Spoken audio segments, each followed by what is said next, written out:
Lu ngeliat dia? Selengean. Apa tuh selengean? Selengean ya, oke. Lu? Cuek. Cuek. Tegas. Oke, tegas. Cuek. Selengean. Yang benar yang mana? Kayaknya selengean atau cuek? Semua. Hampir bener semua. Hampir benar semua. Hampir bener semua. Oke. Dan gua nggak merasa tegas itu sebagai sebuah sifat yang buruk ya. Jadi sebenarnya bukan sesuatu yang mesti diperbaikin. Tapi kalau misalnya kita mau jadi stand up comedian, mungkin tegas bukan sifat atau karakteristik yang mendukung ya. Mungkin itu bisa dipatahin dengan tadi lu ngomongnya dia apa? Cuek. Lu? Selengean. Ya mungkin lu patahin aja dengan sesuatu yang sebenarnya masih ada dalam satu ranah sih, masih agak dalam tanda kutip laki gitu. Jadi kalau misalnya lu mau nemu patahannya ketika naik atas panggung, penampilan kayak gini, orang ekspektasinya tegas atau cuek, tiba-tiba masuk ngondek, karena langsung patah tuh di depan.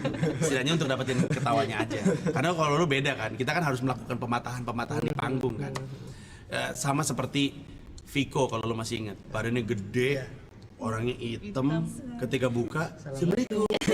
Nah, pematahan itu. Jadi kita paham apa yang ada di bayangan penonton. Kalau kita mau dapat ketawa lucu di depan, patahin aja dulu gitu. Kayak dulu ada Randika Jamil.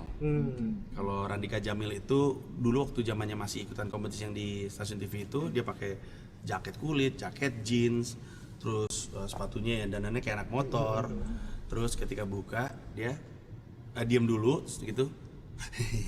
Terus keluar Sundanya gitu. Jadi ada pemataan-pemataan itu. Tapi itu hanya bisa terjadi kalau kita bisa tahu orang tuh ekspektasinya ngeliat kita tuh seperti apa gitu ya. Oke, lu ngeliat dia? Heboh. Sepeda kali ya. Ceria. Ceria. Ceriwis kali mau ngomong ceriwis. Yowis kali ya ceriwis. Ceria. Tadi lu apa tadi? Habis sih tadi? Heboh, ceria. Dewasa. Tua apa dewasa nih? Ngeri. Yang salah yang mana? Yang dewasa? Apa ya? Dewasa kali ya? Tapi enggak juga sih. Lu sering public speaking di apa konteksnya? Lupa gua. Biasanya sih di formal MC. Ah. Kayak di protokol acara-acara pemerintah, terus itu pertemuan-pertemuan daerah gitu. Berarti dua penilaian ini nggak kondusif sama pekerjaan lu. Tadi apa tadi lu bilang? Heboh. Terus? Ceria, oke. Setidaknya, ini masih konotasi positif, tapi setidaknya harus dijaga sedikit. Jadi kalau misalnya naik ke atas panggung, kamu tahu orang akan mikirnya saya bakal heboh, saya bakal agak over gitu. Ketika di depan, masuknya langsung rapi dan teratur dan pitch suaranya ditahan biar orang langsung oh nggak ada yang ternyata beda dengan ekspektasi gue dan jadi lebih cocok. Karena kalau misalkan di acara-acara serius ketemu bapak-bapak yang tua-tua, mungkin dia agak malas ngeliat orang yang dia persepsikan, aduh bakal heboh nih, bakal berisik nih gitu kan, nggak sesuai dengan dirinya dia ya. Nah ini tuh sebenarnya baru contoh kecil ya. Kalau kelasnya 15-30 orang, awal-awalnya masih sopan, lama-lama mulai brengsek tuh jawabannya tuh. Dan biasanya jujurnya jadi lebih gampang keluar. Tapi ini menurut gue adalah latihan yang lu harus coba praktekin sendiri deh. Nanti balik ke lingkungan lu, temuin teman-teman lu 10 atau 15 aja. Terus lu tanya, waktu lu pertama kali ngeliat gue di benak lu apa? Abis lu catat satu persatu.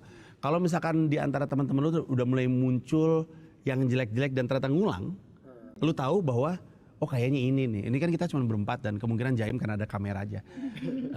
Karena lu nggak mau dianggap sebagai orang yang rese kan, silet mulutnya. Tapi coba balikin ke teman-teman, tanya 10-15 orang. Dulu waktu kita pertama kali ketemu, lu ngeliat gue yang lu naik apa? Abis itu kita lihat, kalau ternyata emang masih banyak yang positif, berarti nggak ada alasan untuk grogi di atas panggung. Ketika kamu ke atas panggung, kamu tahu penonton akan menerima.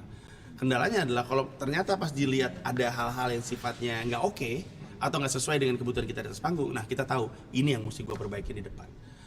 Dulu gue punya murid public speaking, seorang cewek yang punggungnya tuh bukan osteoporosis, skoliosis. Jadi dia bungkuk, terus matanya sayu, terus mukanya selalu pucat, terus kecil.